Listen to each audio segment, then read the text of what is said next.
வணக்கம். கவிதைச்சாரல். தலைப்பு: விழியோரம் வழிந்தோடும் துளிகள்.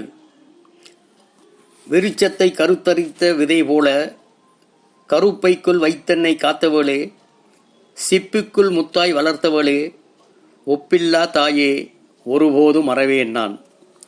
வழித்தடம் சீரானால் நம் செல்பயணம் செம்மையாகும் எனச் சொல்லி, சென்ற நான் திரும்பி வரும் வரையில் சென்ற வழி விழி வைத்து வந்தபின் கண்ணுறக்கம் காண்பவளே, வாழ்க்கையின் அர்த்தங்களுக்கு ஏறுநடை பூட்டியவள் நீயம்மா.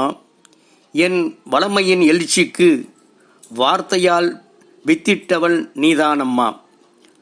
வறட்சியிலும் வாய்மையின் வேர்களை வார்த்தெடுத்து வடிவமைத்த என் தாயே, புதுப்பாதை கண்டுயர எனக்கு புது புது அர்த்தங்களை போதித்தவளே, துயர்கண்டு வருந்தாமல் மெய்வருத்தம் பாராமல் உன் மேனி நலம் பேணாமல் எம் நலமொன்றையே குறிக்கோளாய் கொண்டு வளர்த்தவள் நீயம்மா. என் அன்பின் முகவரியே நீதானம்மா. விருப்பமின்மைக்கிடையில் வெளிப்படும் உணர்ச்சியாவும் வெற்றியில் முடிவதில்லை.